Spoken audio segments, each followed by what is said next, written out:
दोस्तों नमस्ते। आज हम करेंगे आधुनिक काल से संबंधित प्रमुख कवि और उनकी रचनाएं।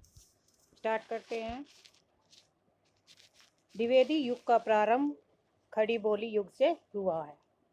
तो खड़ी बोली का प्रारंभ कब से हुआ? द्विवेदी युग से। द्विवेदी युगीन प्रमुख कवि हैं श्रीधर पाठक, महावीर प्रसाद द्विवेदी, हरिओद, मैथिलीशरण गुप्त और गया प्रसाद शुक्ल सनेही। उर्दू में लिखी। अंग्रेजी राज में अधिकतर कवियों ने इसी भाषा में रचना की थी। किसमें? उर्दू में। उनकी भाषा में कहीं न कहीं उर्दू का समावेश मिलता है। अवधी भाषा में भी रचनाएं की गई हैं। इस भाषा का प्रयोग भक्ति काल में मुख्य रूप से देखने के लिए मिलता है। किसका? अवधी भाषा का। तुलसीदास ने अपनी अधिकतर रचनाएं इसी भाषा में की हैं। इसी भाषा मतलब अवधी भाषा में रचनाएं की हैं तुलसीदास ने। जूही कानों में कंगना कहानी की सहायक नारी पात्र है। कानों में कंगना के रचनाकार हैं राजा राधिका रमन प्रसाद सिंह। प्रकाशन वर्ष है इनका 1913 ईस्वी को। ये इंदु पत्रिका में प्रकाशित हुई थी। कानों में कंगना किस पत्रिका में प्रकाशित हुई थी? तो इंदु पत्रिका में। कौन से सन में? 1913 ईस्वी में। अन्य है इसके तथ्य। यह एक मार्मिक कहानी है। यह मनुष्य के विवेक को जागृत करने वाले स्थलों का सूक्ष्म वर्णन करती है। वासना और प्रेम में भेद को स्पष्ट करती है। कानों में कंगना कहानी का प्रारंभ आकर्षक है, लेकिन दुखद क्या है इसका? बेहद दुखद है। अंत इसका बेहद दुखद है। यह कहानी स्त्री की स्थिति स्वतः जाहिर करती है। सती अपने आप ही जाहिर करती है। कानों में कंगना कहानी के पात्र है किरण है। किरण कहानी की क्या है? नायिका है तथा योगेश्वरी की पुत्री है। नरेंद्र जो है वो एक लेखक है जो किरण का पति है। योगेश्वर नरेंद्र के गुरु हैं तथा किरण के पिता हैं। राधिका रमन की रचनाएं। कहानी संग्रह कुसुमांजलि, अपना पराया, गांधी टोपी 1938, सावनी समा 1938 और धर्मधुरी।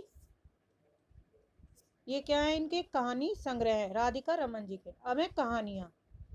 प्रमुख कहानी है गांधी टोपी 1938 ईस्वी में, सावनी समा 1938, नारी क्या एक पहेली 1951, हवेली और झोपड़ी 1951, देव और दानव 1951, वे और हम 1956, धर्म और मर्म 1959, तब और अब 1958, अबला क्या ऐसी सबला 1962, बिखरे मोती भाग 1 1965 ईस्वी में। राधिका रमन के गद्य काव्य हैं नवजीवन और प्रेम लहरी। दुनिया का सबसे अनमोल रतन, ये कहानी किसकी है? मुंशी प्रेमचंद जी की है। प्रेमचंद के कहानी संग्रह कौन कौन से? सप्त सरोज 1917, प्रेम पूर्णिमा 1918, प्रेम पचीसी 1923, प्रेम परसून 1924, प्रेम द्वादशी 1926, सप्त सुमन 1930 और कफन 1936। दुनिया का सबसे अनमोल रतन, इस कहानी के लेखक कौन है? मुंशी प्रेमचंद है। प्रेमचंद के कहानी संग्रह, ये रिपीट हो रहा है इसी, तो यही हमारे क्या हो गए? लाल पान की बेगम। इस कहानी के लेखक फणीश्वर नाथ रेणु है। लाल पान की बेगम की कहानी के लेखक कौन है? फणीश्वर नाथ रेणु।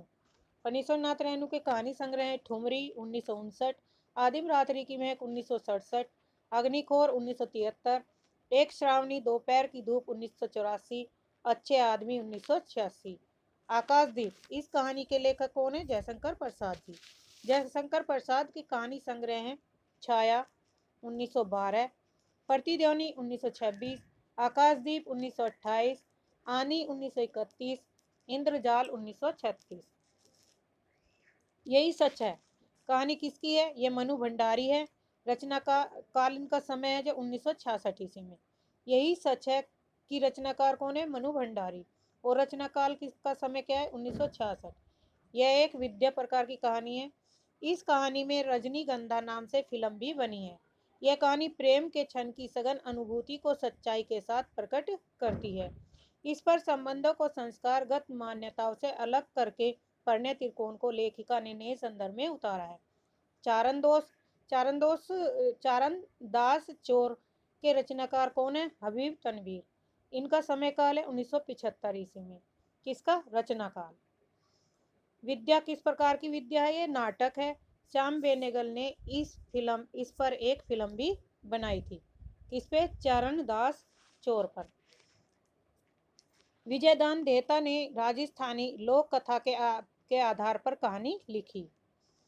तो किसके आधार पर कहानी लिखी? राजस्थानी लोक कथा के आधार पर। हबीब तनवीर ने इसी कहानी के आधार पर 1975 ईस्वी में नाटक रचा था। हबीब तनवीर के मुख्य नाटक हैं आगरा बाजार 1954, शतरंज के मोहरे 1954, लाल सोहरत राय 1954, मिट्टी की गाड़ी 1958, गांव के गांव ससुराल, मोर नाव दामाद 1973 और चरणदास चोर 1975।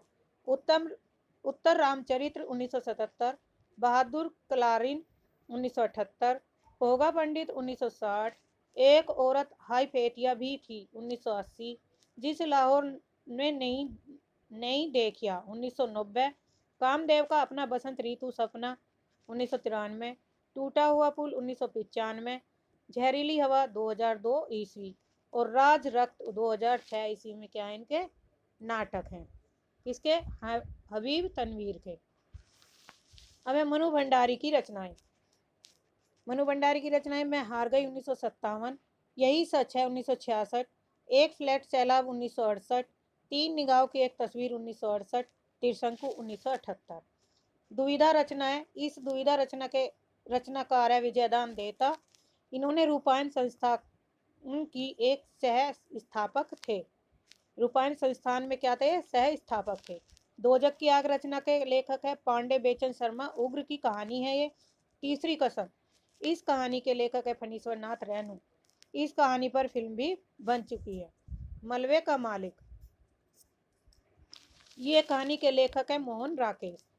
सिक्का बदल गया, इस कहानी के लेखक है कृष्ण सोबती और इनका प्रकाशन प्रतीक पत्रिका में 1948 ईस्वी में हुआ था। इसका सिक्का बदल गया कहानी के जो कहानी छपी थी वो प्रतीक पत्रिका में 1948 ईस्वी में हुई थी। तीसरी कसम कहानी के लेखक है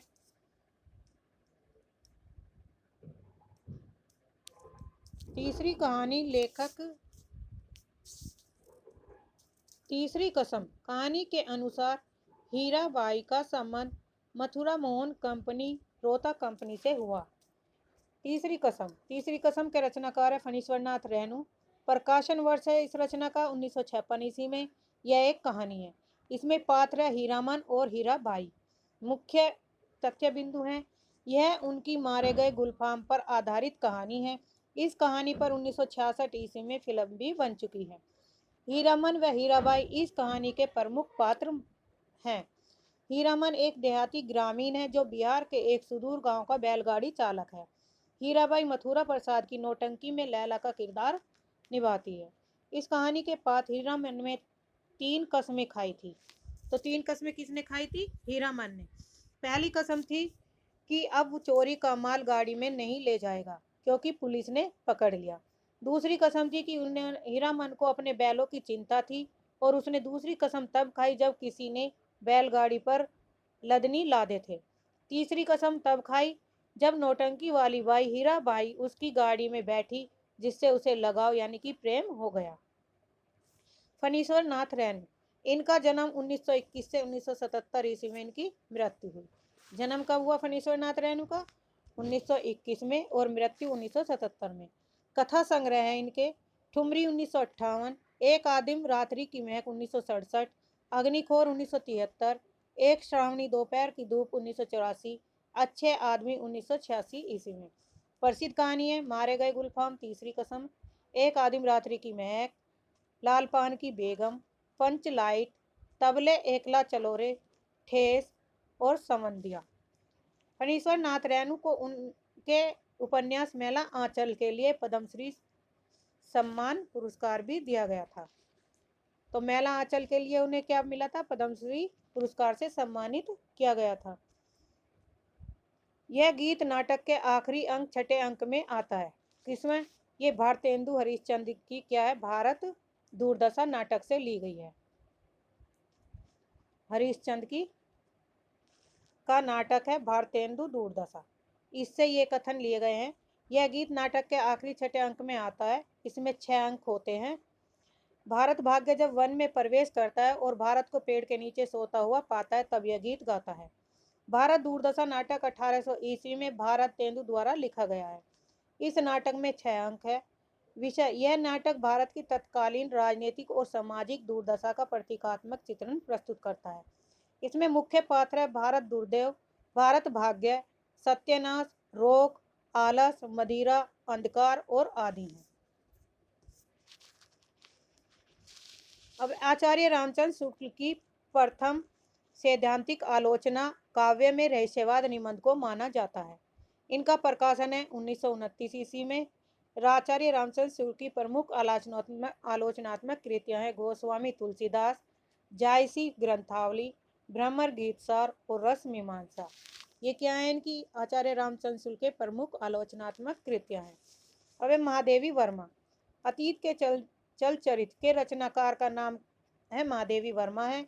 महादेवी वर्मा एक भारतीय लेखिका है। वह हिंदी साहित्य में छायावाद आंदोलन की प्रमुख कवित्री थी।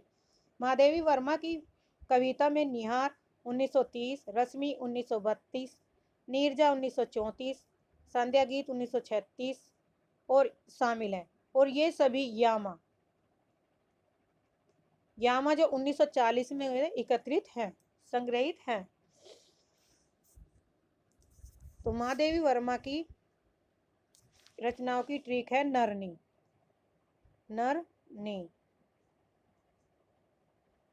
न से निहार या निर्नी, नी से निहार, रै से रश्मि और नी से नीरजा, संध्या गीत शामिल। तो ये सब हो जाएगी 1930, 1932, 1934। धर्मवीर भारती आधुनिक हिंदी साहित्य के प्रमुख लेखक, कवि और नाटककार।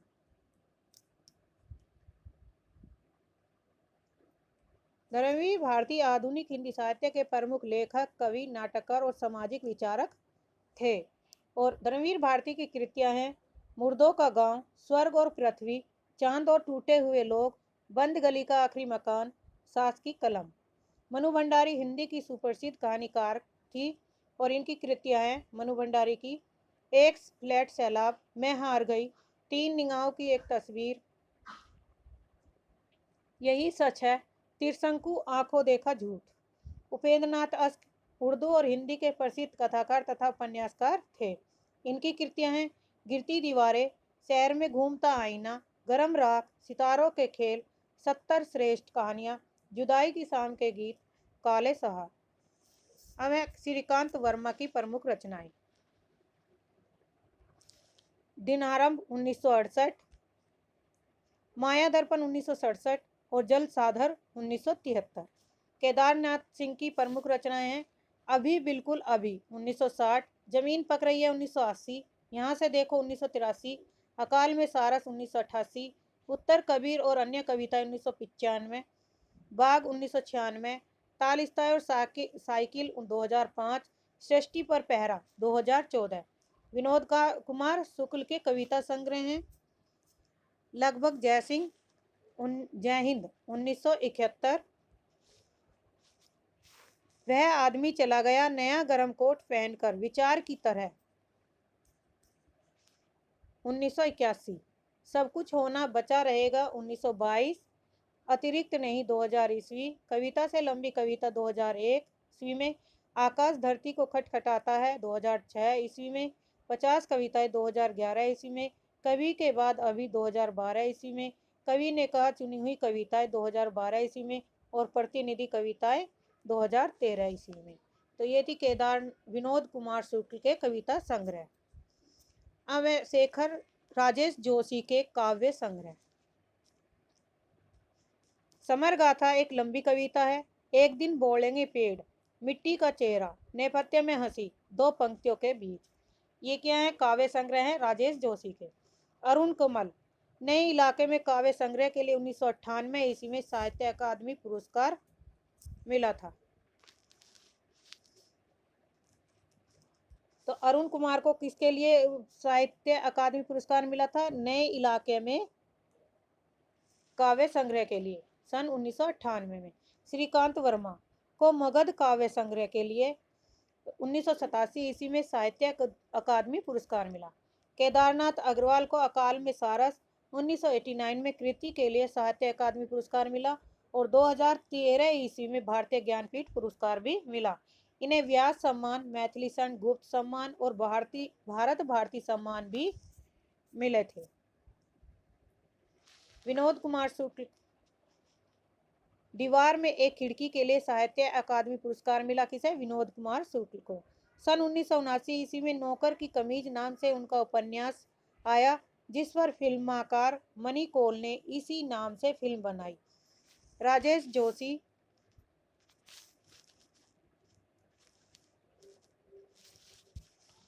विनोद कुमार शुक्ल, दीवार में एक खिड़की के लिए साहित्य अकादमी पुरस्कार मिला। 1979 ईस्वी में नौकर की कमीज नाम से उनका उपन्यास आया, जिस पर फिल्मकार मनी कौल ने इसी नाम से फिल्म बनाई। राजेश जोशी, दो पंक्तियों के बीच काव्य संग्रह के लिए 2002 ईस्वी में साहित्य अकादमी पुरस्कार मिला। आज के लिए इतना ही, धन्यवाद। चैनल को सब्सक्राइब कर लेना। ये आधुनिक काल के प्रमुख कवि थे जिनके बारे में